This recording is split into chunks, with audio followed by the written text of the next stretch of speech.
Sir ಅಪಾಯದ ಎಚ್ಚರಿಕೆ ಟೈಟ್ಲಲ್ಲಿ ಒಂದು ಏನೋ ಪಾಸಿಟಿವ್ನೆಸ್ಸು ಜೊತೆಗೆ ಥಿಯೇಟ್ರಿಗೆ ಪ್ರೇಕ್ಷಕರನ್ನ ಕರೆಸೋದಕ್ಕೆ ಬೇಕಾದ ಟೈಟಲ್ ನನಗನ್ಸಿತ್ತು. ಎಷ್ಟು ಖುಷಿ ಇದೆ 28ಕ್ಕೆ ಬರ್ತಾ ಇದೆ. ತುಂಬ ಖುಷಿ ಇದೆ, ತುಂಬ ಕಾತರ ಕೂಡ ಇದೆ. ಜನರ ಮುಂದೆ ನಾವೇನು ಇಷ್ಟು ವರ್ಷ ಕಷ್ಟಪಟ್ಟು ಏನೊಂದೊಂದು ಒಳ್ಳೆ ಸಿನಿಮಾನ ಮಾಡಿದ್ದೀವಿ, ಅದನ್ನ ಜನರ ಮುಂದೆ ತೊಗೊಬರ್ತಾ ಇದ್ದೀವಿ. ಸೊ ಜನ ಅದನ್ನ ಹೇಗೆ ತೊಗೊಳ್ತಾರೆ, ಎಷ್ಟು ಇಷ್ಟಪಡ್ತಾರೆ ಅನ್ನೋಂಥ ಕಾತರ ತುಂಬ ಇದೆ ನನಗೆ. ಈಗಾಗಲೇ ಸೀರಿಯಲ್ನಲ್ಲಿ ಆ್ಯಕ್ಟ್ ಮಾಡಿರೋದ್ರಿಂದ ನಿಮ್ಗಾಗಲೇ ಒಂದಷ್ಟು ಅಭಿಮಾನಿಗಳಿರ್ತಾರೆ, ಫಿಮೇಲ್ ಅಥವಾ ಫ್ಯಾಮಿಲಿ ಆಡಿಯನ್ಸ್ ಕೂಡ ನೀವು ಇಷ್ಟಪಟ್ಟಿರ್ತಾರೆ. ಹೌದು. ಈ ಸಿನಿಮಾ ಮುಖಾಂತರ ನಿಮ್ಮ ಆಡಿಯನ್ಸ್ಗೆ ಎಷ್ಟು ಇಷ್ಟ ಆಗುತ್ತೋ ಒಂದು ಕಥೆಯನ್ನು ಕೊಡ್ಬೋದು. ಅಂದರೆ ನಮ್ಮ ಆಡಿಯನ್ಸ್ ಆಲ್ರೆಡಿ ಈಗ ನನ್ನ ಇಷ್ಟಪಡ್ತಿರೋಂಥ ಅಣ್ಣಯ್ಯ ಸೀರಿಯಲ್ ಅಭಿಮಾನಿಗಳಿದ್ದಾರೆ. ಅವರೆಲ್ಲ ನನ್ನನ್ನು ಒಂದು ಕ್ಯಾರೆಕ್ಟರ್ ನೋಡಿ ನನ್ನ ಪರ್ಫಾರ್ಮೆನ್ಸ್ನ ಇಷ್ಟಪಡ್ತಾ ಬಂದಿದ್ದಾರೆ. ಮೇಜರ್ಲಿ ನಾನು ಇದುವರೆಗೆ ನೋಡಿರೋ ಪ್ರಕಾರ ನನ್ನ ಪರ್ಫಾರ್ಮೆನ್ಸನ್ನು ತುಂಬ ಇಷ್ಟಪಟ್ಟಿರುವಂಥ ಸಾಕಷ್ಟು ಅಭಿಮಾನಿಗಳು ತುಂಬ ಜನ ಇದ್ದಾರೆ.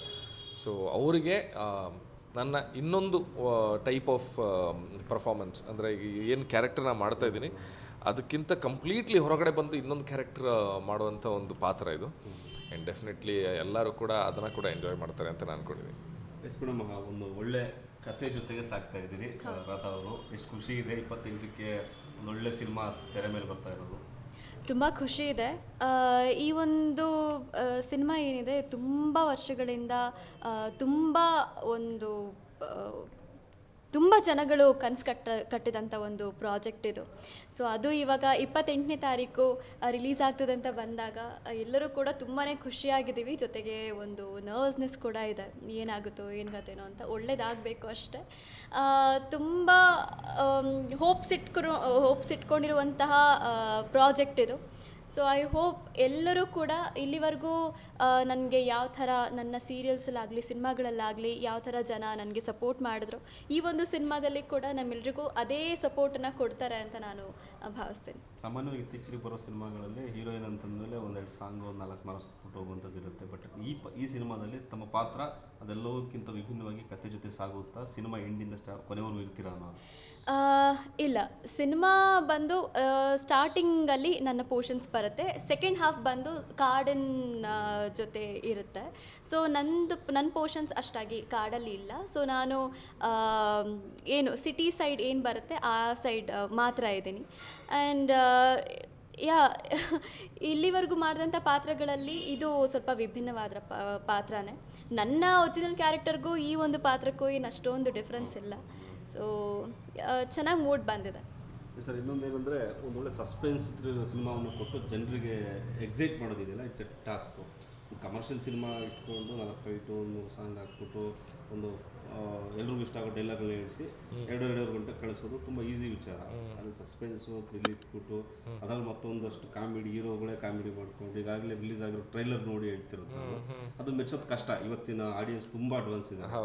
ಕೂತಿದ್ದ ಜಾಗದಲ್ಲಿ ಎಲ್ಲ ಸಿಗುತ್ತೆ ಅವ್ರಿಗೆ. ಎಂಟರ್ಟೈನ್ಮೆಂಟ್ಗೂ ಮಾಡಬೇಕು ತಗೋಬೇಕು ಅಂದರೆ ಥಿಯೇಟ್ರಿಗಳೇ ಬರಬೇಕು ಅಂತ ಹೇಳಿ ಅವರೆಲ್ಲರೂ ಕರೆಸೋ ರೆಸ್ಪಾನ್ಸಿಬಿಲಿಟಿ ಇದೆ ನಿಮ್ಮ ತಂಡದ ಮೇಲೆ. ಆ ನಿಟ್ಟಿನಲ್ಲಿ ನೋಡೋದಾದರೆ ಅಪಾಯದ ಎಚ್ಚರಿಕೆ ಸಿನಿಮಾ ಪ್ರೇಕ್ಷಕರಿಗೆ ಏನೆಲ್ಲ ಕೊಡುತ್ತೆ? ನೀವು ಹೇಳಿದ್ದು ತುಂಬ ಕರೆಕ್ಟ್. ಅಂದರೆ ಇವತ್ತಿಗೆ OTT ಯುಗ. ಸೊ ಜನ ಕೂತಲ್ಲೇ 10 ದಿವಸದಲ್ಲೋ 15 ದಿವಸದಲ್ಲೋ ರಿಲೀಸ್ ಆಗಿರೋ ಒಂದು ತಿಂಗಳಲ್ಲಿ ಸಿನಿಮಾ ಮನೆಗೆ ಬರಬೇಕಾದ್ರೆ ನಾವು ಯಾಕೆ ಚಿತ್ರಮಂದಿರಕ್ಕೆ ಹೋಗೋಣ ಅನ್ನೋಂಥ ಮೈಂಡ್ಸೆಟ್ಟಲ್ಲಿದ್ದಾರೆ.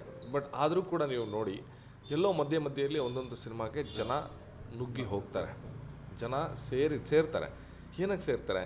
ಆ ಸಿನಿಮಾದಲ್ಲಿ ಏನೋ ಒಂದು ಇಷ್ಟ ಆಗುತ್ತೆ, ಒಂದು ಕತೆ ಚೆನ್ನಾಗಿರುತ್ತೆ, ಒಂದು ಮೇಕಿಂಗ್ ಚೆನ್ನಾಗಿರುತ್ತೆ, ಇಲ್ಲ ಪರ್ಫಾರ್ಮೆನ್ಸಸ್ ಚೆನ್ನಾಗಿರುತ್ತೆ, ಇಲ್ಲ ಓವರಾಲ್ ಸಿನಿಮಾದಲ್ಲಿ ಏನೋ ಒಂದು ಅಟ್ರ್ಯಾಕ್ಟ್ ಮಾಡುವಂಥ ಎಲಿಮೆಂಟ್ಸ್ ಬಂದೇ ಬರುತ್ತೆ. ಸೊ ಜನ ಬರ್ತಾ ಇಲ್ಲ ಅಂತ ಇಲ್ಲ, ಥಿಯೇಟರ್ಸ್ಗೆ ಬರ್ತಾ ಇದ್ದಾರೆ, ಪ್ರಮಾಣ ಕಮ್ಮಿ ಆಗಿದೆ. ಯಾಕಂದರೆ ಜನ ನೀವು ಹೇಳ್ದಂಗೆ ತುಂಬ ಅಪ್ಡೇಟ್ ಆಗಿದ್ದಾರೆ. ಎಲ್ಲ ಸಿನಿಮಾನೂ ಮೆಚ್ಕೊಳ್ಳೋಂಥ ಮೈಂಡ್ಸೆಟ್ಟಲ್ಲಿ ಇಲ್ಲ.